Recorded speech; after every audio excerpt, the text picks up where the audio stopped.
Andy. Hollywood heartthrob, I dare say, Ham. He was... Oh, sorry, we're talking about the Zac Efron. Yeah, we I are. thought you finished Hamish and Andy, and then you decided to describe Andy a bit. No, he's got a new film out called Charlie St. Cloud, and he's in the country at the moment. I believe we've got him on the line now. Hello.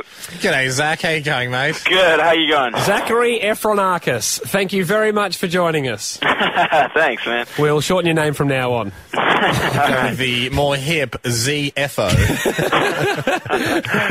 Mate, thank you very much for taking the time, and congratulations on the new film, Charlie St. Cloud. We should point out that it's in cinemas September 23, which I think is Thursday. I believe that's your birthday.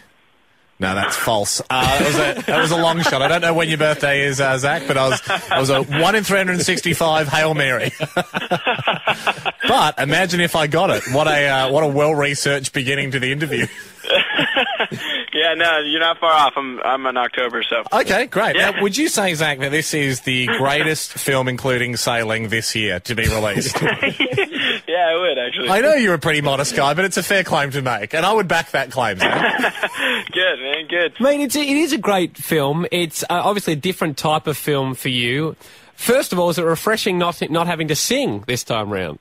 Yeah, it was, man. You know, at the same time, it was kind of disappointing because every time I would, just start to sing a song, instead of joining in, they would just yell cut.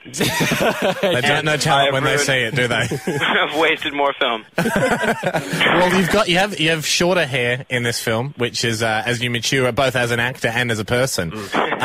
Is it easier to act without sort of the risk of a fringe hitting the eye? Yeah, it was a serious hazard. It was constant people on set all day to look after it, and now I just got rid of it. So there was a couple less employees we had to hire, saved money on the film. Yes, that's good. Yeah, mate, it is quite a touching film, though, in all seriousness. And following your character, Charlie St. Cloud, and obviously there's an incident where you lose your younger brother, and it's a kind of about letting go or not being able to let go.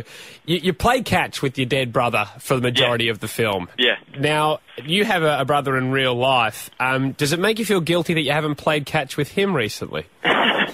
Yeah, you know what? Honestly, I think it did really bring forward, kind of a lot of, naturally, a lot of time thinking about my little bro. It was weird. I was, I've always had a brother and everything, and he's always just sort of been like my little partner in crime, but I've never really had to think about him in depth and spend a lot of time sort of pondering all the good times we had. So it made me feel guilty. I'm not as close with my brother. Don't get me wrong. I'd be devastated if something happened to him, but we certainly don't play catch that much. Well, the funny thing is, Zach, did you ask the director, because it is obviously your character still feeling this bond with his little brother, and every day at the same time they sort of meet to play catch with the baseball. But it's sort of that thing of like when you realise that he's playing sort of catch with the spirit of his little brother and you're not really sure if he's there or not. Was it sort of like in a Fight Club situation where you go, so hang on, what was my character actually doing? Like, was he throwing the ball at the tree, or was it really a ghost? Yeah, no, we would make up all these scenarios of what was really going on. I think he would just sort of throw it, and it would roll through the grass, and then he might go over and pick it up and throw it the other direction. Well, it's that thing, I always wonder, like with Fight Club, when they go, all right, well, like, you must have realised at some point you're not fighting anyone. Like, you noticed. Yeah.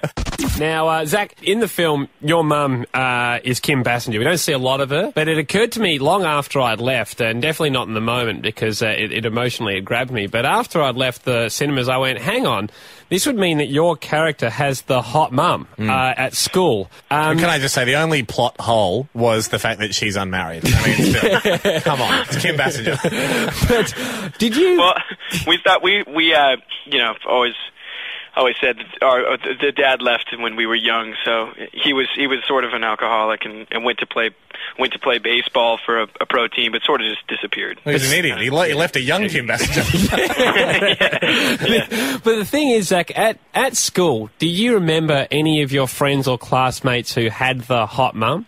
Yeah, oh, absolutely. How can you forget that? Yeah, I know. It's a situation where it normally arrives around about year 8 or year 9. And do you sit your friend down and go, Damien, there's no easy way to say this. Your mum's smoking hot. Yeah. It wasn't you, was it, Zach? I mean, Unless it was you. Were you the kid with the hot mum, Zach? You know, there were a couple friends said my mom was hot, but it was never really got to me. You know, she was. You know, believe it or not, this is so one of the strangest things about the movie is my mom, when she was in her heyday, sort of got a lot that she looked like Kim sometimes. really? Yeah, That was I thought accurate that was- casting. Yeah, it actually really was. And when I look at pictures of my young mom, I'm like, wow, actually, she kind of does look a little like Kim. It's You had the amazing. pressure of having the hot mum.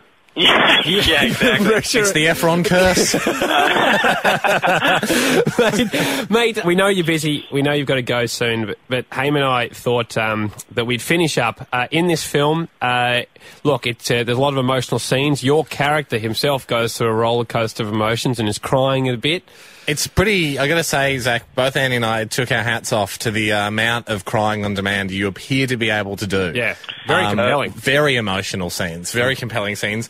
Andy and I have each endeavoured to present to you what we feel are really powerfully emotive scenarios here today to finish off this interview.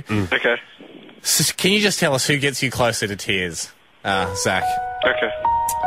I'll set the scene for you. It's a circus. A young boy waits out the front. Doesn't look too dissimilar to yourself. Perhaps it's you as a child. He's about 8. His dad had promised to take him to the circus. They share a very close bond. Unbeknownst to him, his dad's an astronomer and an amateur rocket builder. His dad had detected an asteroid was about to hit Earth exactly where the circus was. His dad built a rocket, went into space, crashed the rocket into the asteroid, killing himself but saving his son. His son will never know. No one ever knew. How's that getting you? I've stolen bits and pieces. I stole a bit from Armageddon, but essentially it's a brand new story. Man, at the beginning, it was really set up to be super sad with the kid and his dad. That was sad. His dad crashed a rocket into the asteroid. All right. What's the next one? Okay, Okay. jeez. 'Cause I think the father-son stuff gets me. Yeah. I mean, I'm tearing up a bit. I'm trying to be brave, but... Okay. There's a young kid. Copycat. And he has his last final school examination, and it so happens that the World Cup cricket final is on at the same time. Oh, no. And he's taped it, he's recorded it, and he heads home after his final exam and in celebration wants to watch the World Cup final. And what happens? So it turns out one of his mum's friends comes in Oh, not Cheryl. and tells him the result before he gets to watch it. Is that getting you? Yeah, that's more sad to me. Yeah, that got me as well. Yeah. I mean, dads are going to build rockets and crash them into asteroids, but it's not every day Cheryl ruins the bloody cricket. Yeah, that's just depressing. Oh, I'm bawling like a bloody child. Oh, yeah. Oh, well, here we are, 3 grown men just crying our hearts out. What a beautiful moment to end on, Zach. Yeah, cool. You seem to have bounced back from the sad story quite well. Zac Efron, thank you for joining us, mate. All right.